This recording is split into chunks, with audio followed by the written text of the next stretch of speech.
নমস্কাৰ, জয় হিন্দ, জয় অসম। এটা বহুতেই ভাল খবৰ লৈছোঁ আপোনালোকৰ মাজলৈ। আজি পুনৰ নতুনকৈ চাকৰি আহিলে এয়াৰপৰ্টৰ বিভাগৰ ফালৰ পৰা। যিহেতু 976টা পোষ্ট মুকলি হৈছে, জুনিয়ৰ এক্সিকিউটিভ পোষ্ট মুকলি হৈছে। যদি আপুনি পোষ্টসমূহত আবেদন কৰিব বিচাৰে তেনেহ'লে ভিডিঅ'টো শেষলৈকে চাব, অলপো স্কিপ নকৰাকৈ।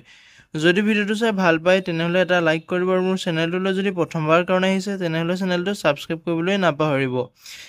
এয়াৰপৰ্টৰ ফালৰ পৰা যিসমূহ পোষ্ট মুকলি হৈছে, এই পোষ্টসমূহত আপোনালোকে কেনেদৰে আবেদন কৰিব, আবেদন কৰিবলৈ আপোনাৰ বয়সৰ সময়সীমা কিমান লাগিব, এপ্লিকেশ্যন ফিজ কিমান কাটিব লাগিব, সম্পূৰ্ণ তথ্য এই ভিডিঅ'টোত আলোচনা কৰিম। ভিডিঅ'টো শেষলৈকে চাই যাব, অলপ স্কিপ নকৰাকৈ। লগতে ভিডিঅ' ডেছক্ৰিপশ্যনত মই হোৱাটছএপ চেনেলৰ লিংক দিম, তাতো গৈ আপোনালোকে হোৱাটছএপ চেনেলটো ফ'ল' কৰি ল'ব, যাতে প্ৰতিদিনে জবৰ আপডেটসমূহ সকলোতকৈ আগতীয়াকৈ পাই থাকিব পাৰে। লগতে ভিডিঅ'টো সকলো বন্ধু বান্ধৱীলৈ শ্বেয়াৰ কৰি দিব, যাতে সকলোৱে জবৰ আপডেটসমূহ পাই থাকিব পাৰে। যিহেতু ইয়াতে দেখিবলৈ পাইছে AI ৰিক্ৰুটমেণ্ট 2025ৰ ফালৰ পৰা যিহেতু 976টা জুনিয়ৰ এক্সিকিউটিভ পোষ্ট মুকলি কৰি দিয়া হৈছে।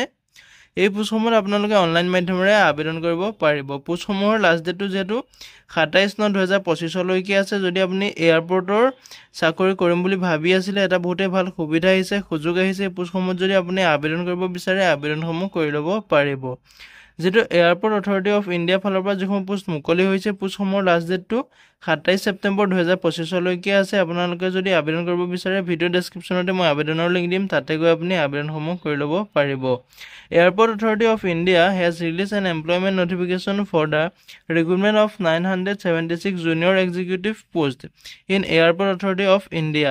Interested and eligible candidate apply online here.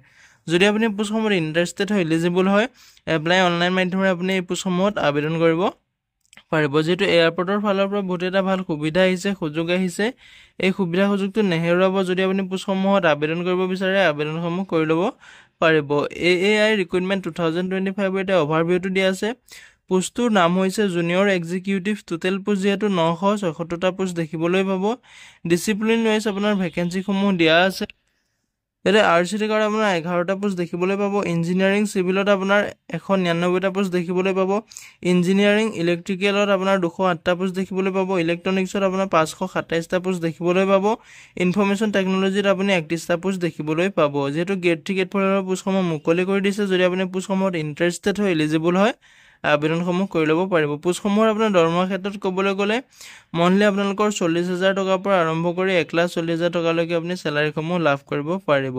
Education কোৱালিফিকেশ্যনৰ ক্ষেত্ৰত ক'বলৈ গ'লে যিটো আপোনাৰ আৰ্কিটেক্টৰ পোষ্ট আছে, সেই পোষ্টটোৰ কাৰণে আপোনাৰ বেচেলৰ ডিগ্ৰী থাকিব লাগিব, তেতিয়াহে আপুনি পোষ্টসমূহত আবেদন কৰিব পাৰিব। যিটো আপোনাৰ ইঞ্জিনিয়াৰিং চিভিলৰ পোষ্ট আছে, সেই পোষ্টটো আপোনাৰ bachelor degree in engineering technology in civil, এই ডিপাৰ্টমেণ্টত আপোনাৰ ইঞ্জিনিয়াৰিংটো থাকিব লাগিব, বেচেলৰ ডিগ্ৰী থাকিব লাগিব, তেতিয়া আপুনি আবেদন কৰিবলৈ এলিজিবল হ'ব। যিটো আপোনাৰ ইঞ্জিনিয়াৰিং ইলেক্ট্ৰিকেলত আছে, তাত আপোনাৰ বেচেলৰ ডিগ্ৰীটো থাকিব লাগিব। ইঞ্জিনিয়াৰিং টেকন'লজি ইন ইলেক্ট্ৰিকেলত আপোনাৰ বেচেলৰ ডিগ্ৰী থাকিব লাগিব, তেতিয়া আপুনি পোষ্টসমূহত আবেদন কৰিবলৈ এলিজিবল হ'ব। লগতে আপোনাৰ যিটো ইলেক্ট্ৰনিক্স আছে, তাত আপোনাৰ ডিগ্ৰীটো লাগিব। Engineering technology in electronics, telecommunication, এইবিলাকত আপোনাৰ ডিগ্ৰীটো থাকিব লাগিব, তেতিয়া আপুনি পোষ্টসমূহত আবেদন কৰিব পাৰিব। যিটো আপোনাৰ ইনফৰমেশ্যন টেকন'লজি আছে, সেই পোষ্টটোৰ ক্ষেত্ৰতো আপোনাৰ bachelor degree in engineering technical in computer science, computer engineering, IT, electronics, এইবোৰসমূহত আপোনাৰ বেচেলৰ ডিগ্ৰী থাকিব লাগিব, তেতিয়া আপুনি পোষ্টসমূহত আবেদন কৰিব পাৰিব। ইয়াতে বয়সৰ সময়সীমাটো দিয়া আছে আপোনাৰ মিনিমাম এজটো আপুনি 27 বছৰৰ পৰা পোষ্টসমূহত আবেদন কৰিব পাৰিব।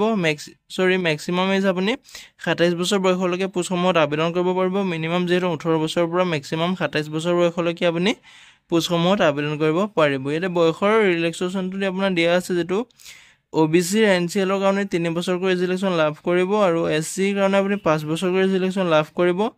STৰ কাৰণে আপুনি 5 বছৰকৈ পাব, আৰু PWDৰ কাৰণে আপুনি 10 বছৰকৈ ৰিলেক্সেশ্যন লাভ কৰিব পাৰিব। এপ্লিকেশ্যন ফিজটো দিয়া আছে ইয়াতে SC ST ওমেন, ইয়াতে কোনো ধৰণৰ এপ্লিকেশ্যন ফিজ কাটিব নালাগে। অৰ্ডাৰ্ছৰ কাৰণে আপুনি 300 টকাকৈ এপ্লিকেশ্যন ফিজ কাটিব লাগিব। PWDও ইয়াত কোনো ধৰণৰ এপ্লিকেশ্যন ফিজ কাটিব নালাগে। পে'মেণ্টটো আপোনালোকে অনলাইন মাধ্যমেৰে পে'মেণ্ট কৰিব পাৰিব। হাউ টু এপ্লাই ক্ষেত্ৰত ক'বলৈ গ'লে, যদি আপুনি পোষ্টসমূহত ইণ্টাৰেষ্টেড হয়, এলিজিবল হয়, ভিডিঅ' ডেছক্ৰিপশ্যনতে মই আবেদনৰ লিংক দিম, তাতে গৈ আপুনি আবেদনসমূহ কৰি ল'ব পাৰিব। যিহেতু ষ্টাৰ্টিং ডেটটো আপোনাৰ অনলাইন ছাবমিশ্যন 28 আগষ্টৰ তাৰিখৰ পৰা পোষ্টসমূহত আবেদন প্ৰক্ৰিয়াটো ষ্টাৰ্ট হৈ যাব। লাষ্ট ডেটটো আপোনাৰ 27 ছেপ্টেম্বৰ তাৰিখলৈকে লাষ্ট ডেট থাকিব। যদি আপুনি ইণ্টাৰেষ্টেড হয়, এলিজিবল হয়, আবেদনসমূহ কৰিব পাৰিব। 28 আগষ্টত যিহেতু মই ভিডিঅ' ডেছক্ৰিপশ্যনতে আবেদনৰ ফৰ্মৰ লিংক দি দিম, তাতে গৈ আপুনি ক্লিক কৰি আবেদনসমূহ কৰি ল'ব পাৰিব। যদি মোৰ চেনেললৈ প্ৰথমবাৰ কাৰণে আহিছে, তেনেহ'লে চেনেলটো ছাবস্ক্ৰাইব কৰিবলৈ নাপাহৰিব। লগতে ভিডিঅ'টো সকলো বন্ধু বান্ধৱীলৈ শ্বেয়াৰ কৰি দিব, যাতে সকলোৱে জবৰ আপডেটসমূহ প্ৰতিদিনে পাই থাকিব পাৰে। আজিলৈ ভিডিঅ'টো ইমানেই আছিলে। জয় হিন্দ, জয় অসম।